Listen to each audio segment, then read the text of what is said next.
Today we're going to create or work with the beginnings of creating an artist color wheel digitally. So we're going to be working with Photoshop. But first let's look at the color wheel. The color wheel is a group of 12 colors representing some colors from the color spectrum of light. We grew up knowing it as a rainbow. But those 7 colors of light do appear here in the 12 artist colors. The 12 artist colors were based on the idea of solid pigment versus reflection of light that our 7 have. When you start mixing physical things like paint, crayons, colored pencils together, things that contain pigment, you were able to achieve not just 7 from light, but more 12 different kinds of colors. And they all start with the basics of red, yellow, and blue, which are our primary colors for pigment or inks. Since what we're going to do is going to be digitally printed out on a printer with inks, we're going to work with the color wheel for pigments. If it was going to be something that was only viewed on a screen or on a phone or some kind of tech object, then we would be working with a different kind of set of colors. The RGB, those are meant for digital screen viewing and light sources. But we're going to work with these 12, and what we're going to do is we're going to be creating or working with photos in which we are going to bring pictures in and then learn how to do color adjustments to turn those objects or those small photos into the colors of this color wheel, like yellow and green, yellow green and blue green, and so on. Okay, the colors of the color wheel are listed on the perimeter of this wheel. All right, and so this is going to be sort of your color guide. I've provided this for you in our Schoology folder, so you can have it as a resource to even try and match or find some similar colors if you want to have this open one window while we're working in the other. All right, so that's kind of a basic overview of our color wheels.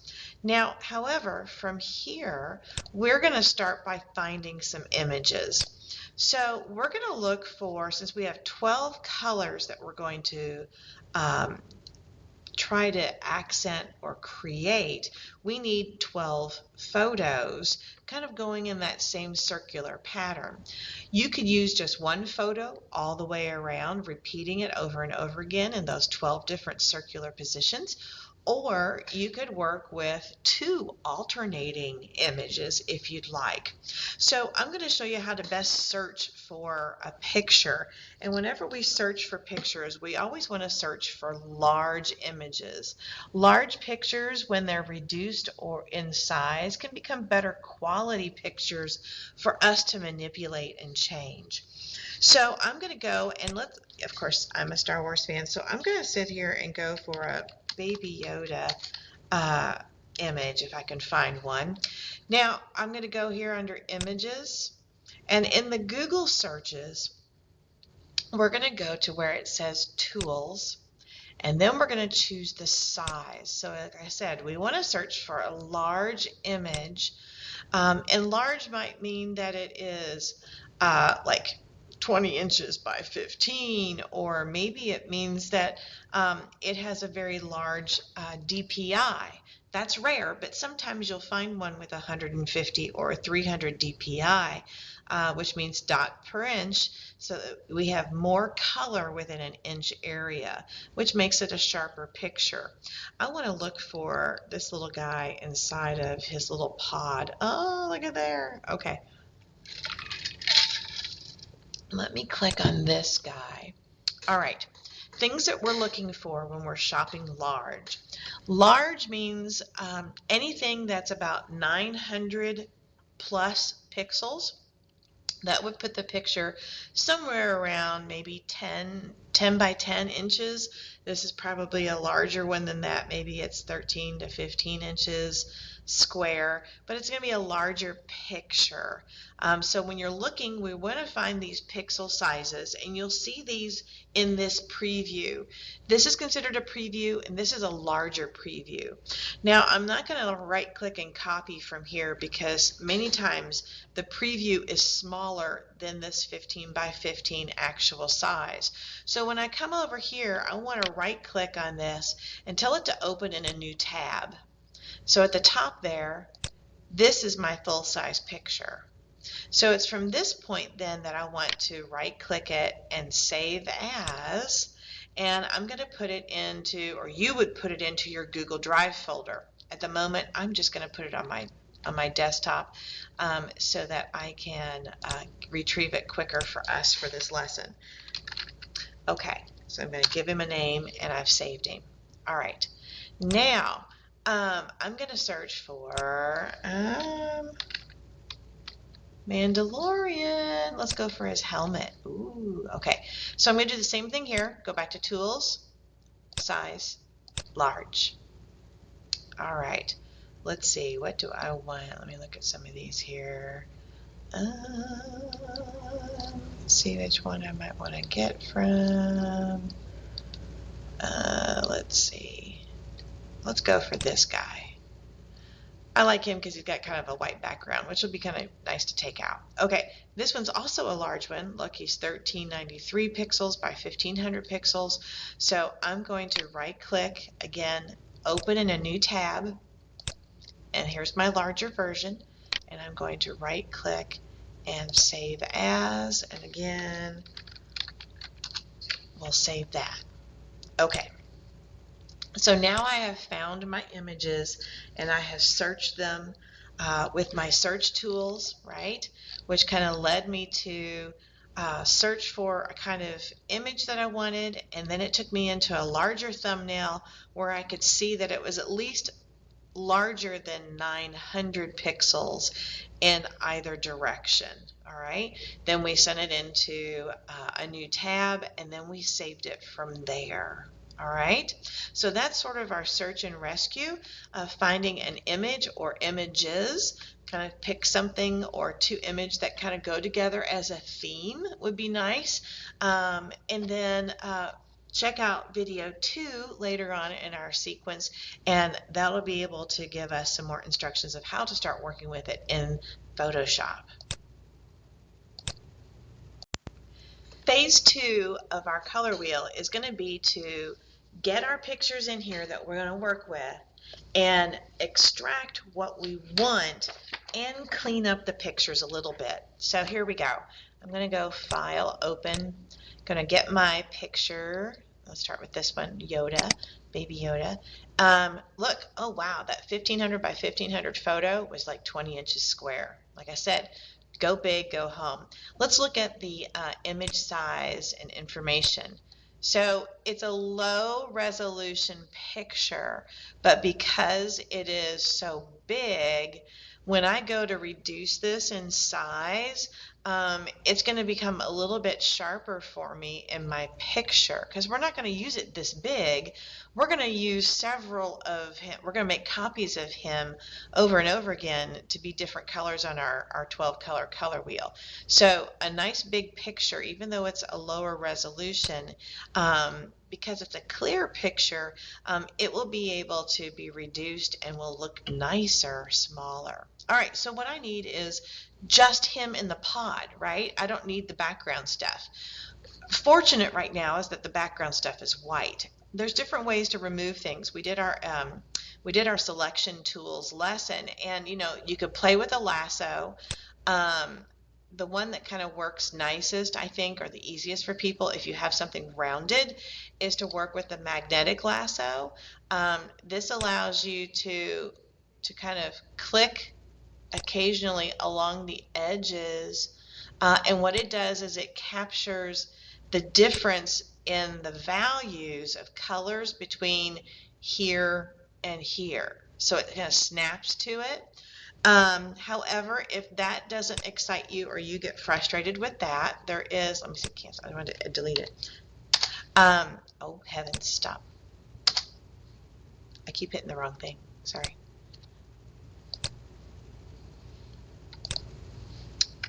All right, if that doesn't work for you, then you have some other options. One is you could play with the quick selection tool. The quick selection tool is very similar to the lasso in the sense that it captures similar like pixels. But you can make, this is a little brush, and you can make the brush bigger or smaller by using the right bracket or the left bracket keys right after the letter P on the keyboard. Okay, and this, since I want to get rid of the white, I could go around like this and get rid of the white. And then it's like, oh no, some of the pod got stuck in there. Well, notice how there's a plus sign right now. Again, if we hold the Alt key, the Alt key is always the alternate or helpful key for lots of things in the Adobe products. I can then push back out and say, I don't want this stuff to be selected. There we go. And now what I've done is I've selected that white area that I want to get rid of. Now what we have to do to get rid of it, we're going to come over here to our layers, and we're going to double click on the layer panel and click OK. And that now turns it into a regular layer rather than a background layer. And I can hit the delete word and take that completely away. Okay, now there's another option, a third one, and sometimes it works, it depends on what you're working with and what your background looks like. But aside from the quick selection, you could choose object selection tool, and that means you can basically draw a marquee around your object, and it selects it as much as it can where it sees the differences again in the pixels. Now notice how this got really close. It has it in lots of other areas. It's very close up here, but that means I need to go back to my quick selection tool and tell it still, I don't want you to take some of this information. I don't want some of that info to be lost. So we still want this stuff in there. So I'm going to go, oh, and look, it went over the top. So I'm going to have to come back with my minus and bring this back in. And sometimes you have to do a little push and pull. I want to push this back out, and I want to eliminate some of that white there. Okay, so now I can do the whole delete. Oh my gosh, what happened? See, in this, what we did was we selected the object. Well, we don't want to get rid of the object. We want to get rid of the background space, meaning the other stuff. So what you have to do is you'll need to come up here to select inverse. Inverse means the opposite, to select the opposite. So instead of selecting the object, look how now it has selected the white area. So now I can get rid of the white area.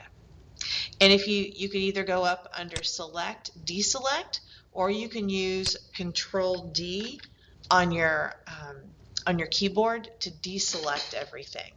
Okay, so right now what we have is we think we have a pretty good extraction of our object, but the only way to really test and make sure everything got off really well, here's what I kind of do sometimes for a quick look. I create a new layer. I'm going to bring this layer below, and then I'm going to fill this layer. Where's it at? Paint bucket. All right, I'm going to come along with my paint bucket, and I'm going to go Kersplash. And this lets me know, can you see right up here? I've got some leftover white, a little bit of a halo of white that didn't quite get taken away.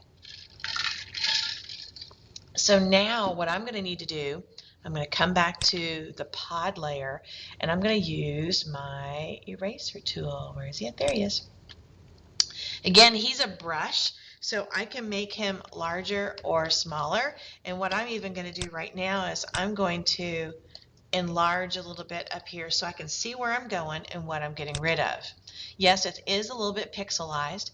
So up here in the brush category, I'm looking at my brushes, and if I want a truly hard edge, I go to 100%, but sometimes the hard edge is too hard, and it shows really bad drawing mistakes on my end, so I kind of back it up a little bit, so it's got a little bit of softness to it. And then what I'm going to do is I'm going to erase some of that extra white that's there that I don't want there anymore. I'm going to tap on that.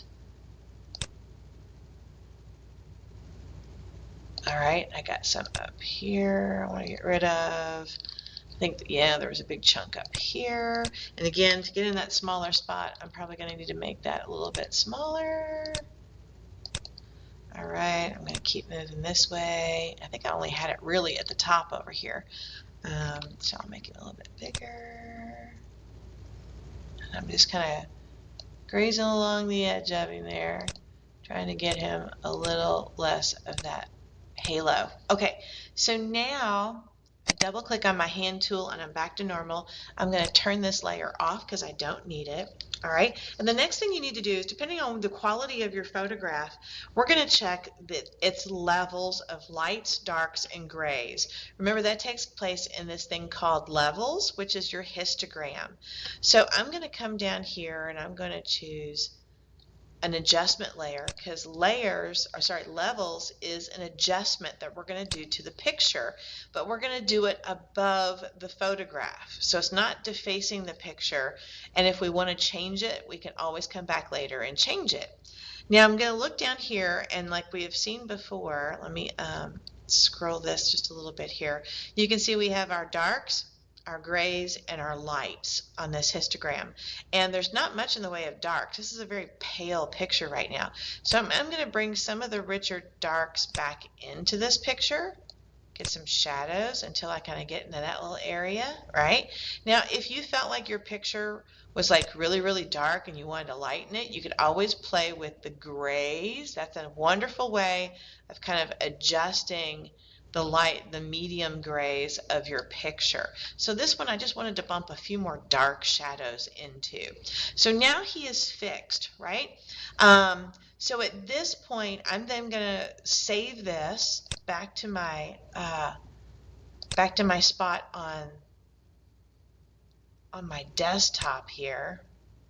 All right, so I have my cleaned up version. He's cleaned with the histogram and all that. So now what I'm going to do is I'm going to now bring this in our next video along with my helmet that I will have cleaned up, and we'll look at how to place them in the color wheel positions and start doing layer adjustments with colors. Now we're ready to assemble and start to change the adjustment of colors to each of our pictures in the shape of our color wheel using all of these variations of colors. So we're going to start a brand new document. So start new, and we want to always make sure we're inches. We're going to be 11 by 11 square. All right. Now, since most of our pictures, and then we're going to change this to CMYK because this is going to be printed out. We want to make our resolution, even though our pictures were probably 72. You never know if something else tends to be a little bit bigger, if you've got a larger one in there. So I normally just kind of set it for around 150. Because our pictures are big enough, they're still going to reduce down. So let's make this 150 in dots per inch. And then, of course, as usual up here, when we title it, it'll be your last name. And we'll do CW for color wheel. Okay, so I'm going to hit create. All right, I have for you on Schoology different options for where to place your colors. I call them clock guides because you have 12 colors on the color wheel, right?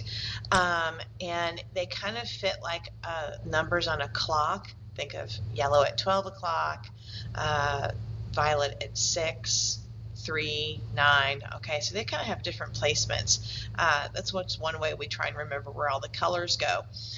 So I have 3 different possible kind of organizational images that you can bring in here into your document to look at how you want to organize your objects once they're in here.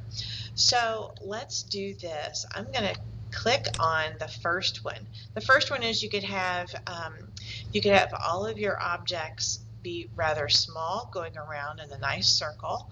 The other option is sometimes some different clocks will have accents on the 12, 3, 6, and 9, so making those just slightly larger, but they're all kind of living on that outer ring, right? And again, these are the reminders of what colors are in what positions. Clock guide number 3 kind of plays with pulling those 12, 3, 6, and 9 inside a little bit more and having the other ones on the outside ring. So you can kind of choose which kind of organization you'd like to try. And I'm going to pull this one. And so I'm going to copy this and put this on a new layer in my actual file. So I'm going to go select all, or it could be Control A. And then I'm going to come over here to edit, and we want to copy this. And now I'm going to come back to my file, and I'm going to add a new layer, and I'm going to edit, paste. So there it is. Now I can move this around a little bit if I want to. I can make it bigger or smaller. I think I'm going to make this a little bit bigger. Now in Photoshop, you don't have to hold the Shift key as you arrange or drag from a corner, but you still have to drag from the corner to keep things in proportion to each other. All right, so this layer, I'm going to actually lock it. So that I don't move it, and then when I'm all done placing things or coloring things, I can always turn this off, right? All right, so now I'm going to add another layer, and I need to bring in my, let me close these guys out for right now. I got so many tabs open. So right now I'm going to bring Yoda in. All right, since we did an adjustment on Yoda, we kind of fixed his levels, right? Made sure we had a nice balance between lights, darks, and mediums. I need to make sure that both of those come over with me. So I'm going to select all, but I'm going to come over here and I'm going to choose Copy Merge because I want these layers to merge together and come over. Now I'm back to my color wheel document, and I'm going to go Edit, Paste, and there he is. All right, he's awfully large. Now, if you do not see this bounding box with the anchor points in your control bar at the top, you'll see an area that you can click that says Show Transform Controls. So that's basically showing you your bounding box. So I'm going to reduce this guy because I'm going to make him these big guys here. I'm going to make him the dominant one. All right, so I'm going to plop him there. And then as soon as I size him the way I want, I'm going to hit Enter. All right, now I need 1, 2, 3 more of those because I'm going to make these my helmets. Okay, so that's how I'm going to kind of play with using my 2 designs. Some people might want to alternate like this one, then this one, this one, this one, this one, and that's fine too. Okay, or if you want to have half of the wheel has one and the other half of the wheel has the other, that's definitely doable too. But right now I need more layers. I'm going to bring my layers panel out slightly so I can expand it down, as we're going to start to have many layers going on.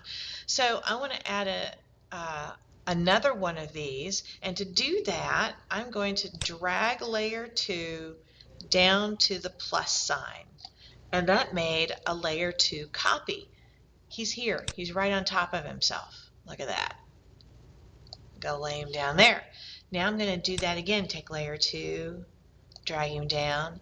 I'm going to do it one more time because of course I need 4 of these, right? So now I'm going to drag this one. All right, and then I'm going to drag this one. Now, notice that my alignment guides are on. This is so helpful. Look at how I can now see that the right and left Yodas are aligned with each other. And then I can, ta-da, now these 2 guys I see are lined up with each other. Helps me get placement of where things are so things don't look crooked or off center. So your smart guides are really helpful for this. Okay, so now we need to bring in my helmet. All right, so here's my cleaned up helmet that I have. So I'm going to bring him in and see I cleaned up the levels on him too. You can even see down here that his levels here are kind of fairly even. There's a little more darks obviously in him. So I'm going to come over here and do select all again, and then I'm going to come here, copy it merged, and then bring it back over here, and I'm going to edit paste. Okay, again, he's nice and big. I have my transform controls. I'm going to shrinky dink him down to a size I find favorable. I think I'm going to go with that. Now, if you want to move just a smidgen to the right or to the left, you can use your arrow keys over or down or up, so you can alter those in some way. The big thing I want to ask you to do is be very careful not to have your objects touching the edge of the paper. Okay, the paper I'm printing on is 11 by 17, and this is 11 by 11. So we don't want to lose anything. It will not print past this border or the border of the paper. So keep yourself so that you have breathing room at the tops and the sides all over the place. Okay, I'm going to hit enter, and as soon as I hit enter, you can see how it was fuzzy before as I was moving it. Now it has registered it as clear as soon as I set it with hitting enter.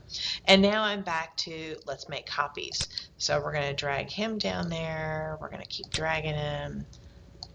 3, 4, 5, oops, 6, 7, and 8. Okay, so now I can start to move my helmets around a bit. Can move them down here. Come in. All right, move over here. He'll have to move in a smidge. Might have to adjust those guys a little bit. And then the last one. Okay, so now I'm going to try and align these guys a little bit to each other. Ooh, those are all lined up like horizontally and vertically there. All right, what about this? Where's he at? Okay, now he's lined up with him. Let's get him lined up. Okay, now those are lined up, but I think I need to move this over. Now are we aligned? Now we're aligned there. I'm not aligned. Now I'm aligned there. What about this? He's aligned, but he's awful close to the baby there. Might have to bring Bambino in a little bit. There we go. To give him a little bit more breathing room. All right, where's that one lined up? Awesome. Okay, so everybody's fairly lined up with each other. So now I'm going to start with colorization. So we want to adjust the colors, and we know that we have, let me find this little guy here. If I turn him off, I can see that it's yellow. So I need to make him yellow. So I'm going to come down here to my adjustment layer, and I'm going to click on hue and saturation, because hue means color. We are changing its color. We're going to click on the word colorize because we want to color him solidly one particular color. So notice how right now it's just sitting on some random color.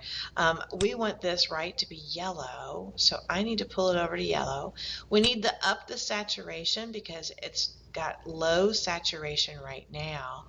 To me it looks a little orangey still. I'm going to come over here. There we go. That looks a little bit more yellow. I'm going to bump the yellow a little bit.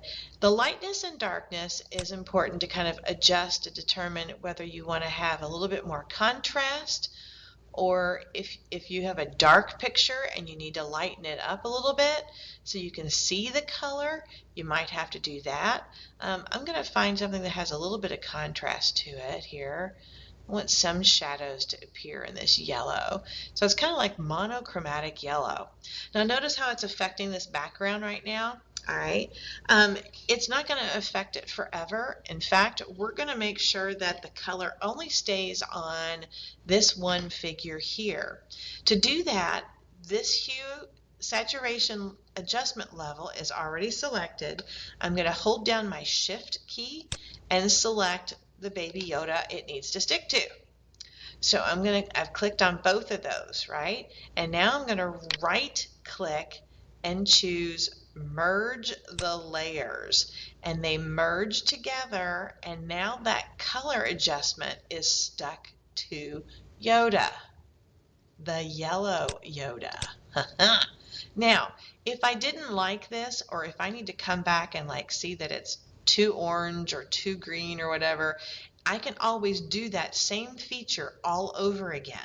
Okay, right now that I've done it, I'm going to double click and I'm going to call this the yellow layer so I know my colored sections. Okay, you can work your way around the wheel, or you can work, however you want to hop. So whatever you click on next, it's going to highlight it over here, and you can click and say, oh, that's blue-green. I need to work with blue-green. Or if, oh, what's this one? There it is. I'm going to turn this off. It's green. All right, so let's do a Mando one here. I'm going to come down to my selection tool here, to adjustments, to hue and saturation, colorize, and this needs to be green. So I need to pull in the greens. I need to up the saturation of the greens. All right. If I think I need to back off of the lightness or add more darkness. Now remember, I'm just looking at Mando, the helmet right here. Yes, everything looks green right now. And the reason for that is because an adjustment layer affects everything below it. So all of these pictures are below this, which is why everything looks like it's green, until we merge those two and stick them together. So right now I'm just paying attention to the helmet that I want to change and decide whether I want to up the saturation some more. I think I will. And then whether I think it needs to be a little bit lightened. There we go. And now I'm going to hold my Shift key, select the second layer there, and merge, and now it's back to only being on that one layer. All right, so you're going to continue this going all the way through your project. I'll speed this section up a little bit as I'm working on mine, and then we'll talk about a background layer.